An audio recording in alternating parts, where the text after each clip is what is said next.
their capacity. And Karen, if you could share with us, when you introduce a process like this, because the 360 process, when it's very new, what you have are people evaluating one another in ways that they hadn't before. And people certainly have to be open to that and feel a sense of confidentiality and a sense that they're in it for the right reasons. Can you share with us what that was like introducing the 360 process, where people are talking about each other and talking about strengths that they have, but also ways that they could become better, and how that's done in a way that is sensitive and nurturing, while also incorporating the in-depth personality profile to get a sense of where the person is coming from, and then having a coach to help bring that person along? Yes, I think the way it's communicated to the staff has a lot to do with it. Our marketing group, as Deborah said, has been the pilot program. We had some that were hesitant at first, but as we started communicating the program, what it's used for, how the feedback will come back, and what they can learn from it, people became more open to the idea. As Deborah said, we have been working with them in a coaching capacity, and the feedback that we've gotten from them has been eye-opening for them. Some of them didn't realize how they were coming across. They got both positive and some areas that they could work on, and I think everybody's taking it to heart. We just had meetings last Friday with follow-ups, and it's amazing how they've been able to see the different areas that they can approach and work on, not only for themselves, but as team members with the other members inside marketing and the other departments internally. That's great, and it's so important what you're recognizing, because we get to a point in our career where our skills and our capabilities alone won't take us to that next level.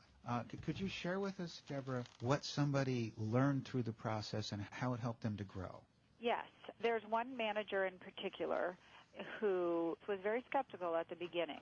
And quite frankly, at the beginning was just like, I really don't have the time for this, and went through the process and really was enlightened by just the idea of getting feedback from peers, inside and outside customers. At the beginning, a lot of people didn't realize or think of someone in another department as a customer. So, through this whole process, it was really very educational for everyone to say, this is my customer. The person who sits next to me is a customer. And so that alone, I think, was very educational for a lot of people. This individual came back to us after this process and said, I can't believe that I was so skeptical of this. This has been eye-opening and enlightening. If I had done this last year, it would have saved me so much time and energy that it took to work through certain issues that I had with my employees. He felt that he would have been able to spend a lot less time and have a lot easier time going through these issues that he had last year with his group. So really is a true believer now,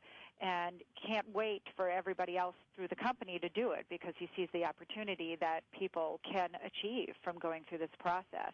That was a person who took the time to write an email after and say, listen, whatever it cost, it was money well spent. It's been enlightening for me, and I can only imagine what it's done for everybody else. So that's a great story that you share, particularly about how that would have made his life so much easier in terms of recognizing things from last year.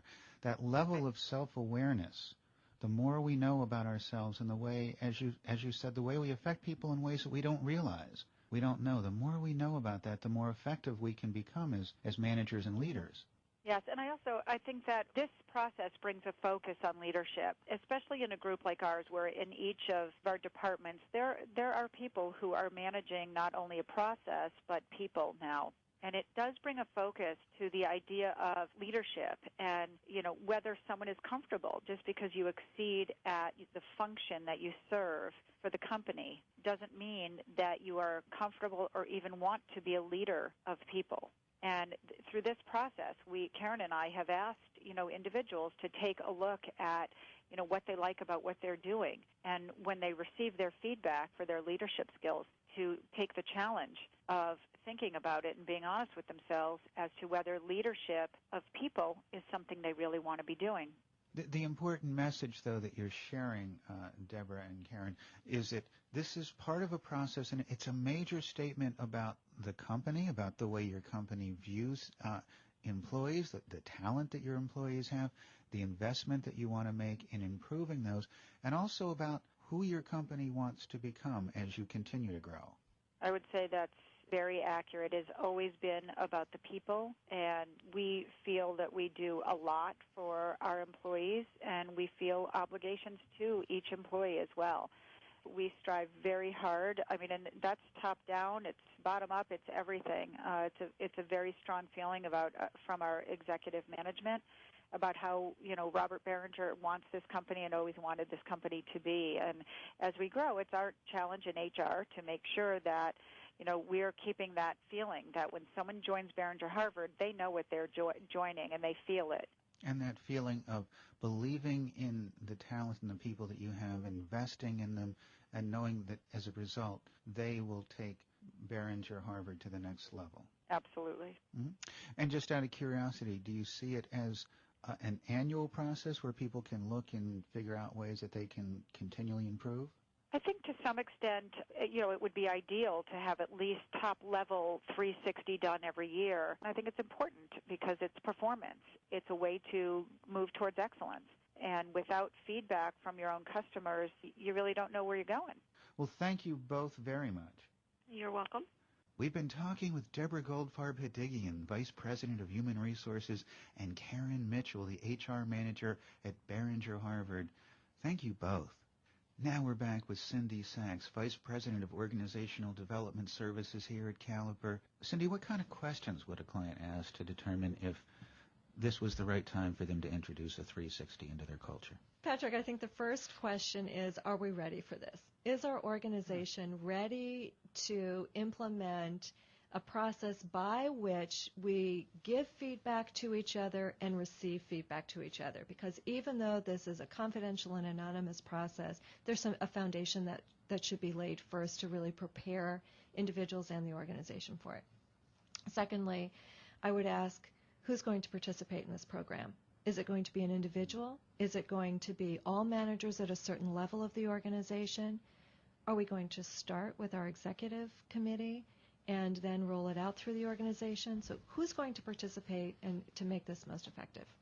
The third question is, what are we going to do about confidentiality and anonymity? How are we going to make sure that people feel safe providing feedback to each other, and at the same time that we leave a pathway for the individual participant to be able to go back and gather more insight or more feedback, more information if they need it? And is this information going to be shared with anyone besides the individual participant? So is the HR manager going to be able to see this? Is the president of the company going to be able to see it? Or is this something that's strictly going to be for the employee's use, and they're going to be in control of disseminating the information? By the way, that's something that needs to be very transparent up front. Thank you very much, Cindy. This has been so insightful. It's been my pleasure, Patrick, and it was great to have our clients on the phone offering such terrific testimonies as well. It really was, and such insights and so much to think about. We have a little bit of time to get to some questions from the audience. So let me see here. Let me just pull up some questions, Cindy, if you don't mind.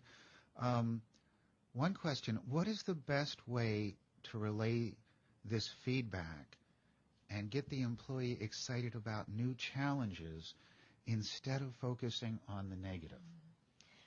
Boy, that's a great question, Patrick. I think it really depends upon framing the information and focusing both on ways that the employee may celebrate their strengths and leverage those strengths to a greater degree in the organization, and then to put the information back to them and ask them questions about where they see they might be best able to improve. Where is it going to make the best difference? And allow them to make some choices about those things. As a coach and a consultant, it's certainly helping to make the person comfortable with receiving that feedback and then deciding what they want to do with it. I can see where a coach would be very important in that process, because it could be easy just to dwell on the negative as opposed to building upon the positive. I think it can be easy for some people to focus on the negative and for others to ignore it. So certainly the coaching along with it can help to interpret those results so that the individual can really glean the most impactful information. Excellent. Let me try to get to another question here, Cindy. Can you give us an example of how the in-depth personality profile fits into this process? isn't it already confusing enough for the individual hearing these things that perhaps he or she might not want to hear about themselves from people who they thought they were getting along with much better? Yeah, again, I think the consultation, the coaching that comes along with Caliper's 360 allows us to make a difference in this area. I typically begin by establishing rapport with the individual and then walking them through the results of their Caliper profile so that they can better understand who they are as an individual before we start to look at the feedback from other people. And by then, they're comfortable with me, and I'm able to make some distinctions about the difference between the personality assessment and the behavioral observations. And so it's really taking in an enormous amount all at once, some insights from how you're coming across, some things that are going on inside of you that you might not even be aware of, but then the coach helps to blend that all together. To bring it all together and really see the full picture. Terrific. Let me reach out for another question here. We have time for one more question. How do you deal, Cindy, with team members who are opposed to this process? We heard a little bit about that from our clients. We did, and I think they really described some typical stories. And there may be individuals who don't want to participate in this kind of an activity. And for me, I want to first get at the reasons behind the opposition. Is it because they're afraid of what they might hear? Or is it because they don't care what other people think about them? There could be many different reasons. And once we then understand where that hesitation or opposition is coming from, then we can help the person to deal with it. It's maybe creating trust. It may be helping them to understand the benefit for themselves in hearing the feedback from others. And then I'm remembering one of our clients has happened so many times where somebody who was opposed to the process initially said, geez, I wish I'd have tried it a year ago. Yes. And that's oftentimes they become the biggest believers. Absolutely. And it's in opening up those perceptions of ourselves and the impact that we have on other people that can be life transformation. Terrific. I've learned so much. Thank you so much, Cindy. You're welcome. It's been my pleasure. Thank you. Unfortunately, that's all the time we have for questions right now. But if we didn't get to your questions, we'll make sure to send you a response. In addition, all the registrants will receive an email with links to the recording and slides from today's presentation. The email will also have a link to a survey, and we'd greatly appreciate it if you just took a few minutes to complete it.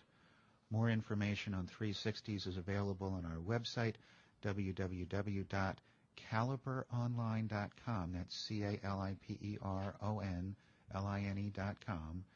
Again, if you have any other questions, please feel free to contact us at 609-524-1200. That's 609-524-1200, or email info,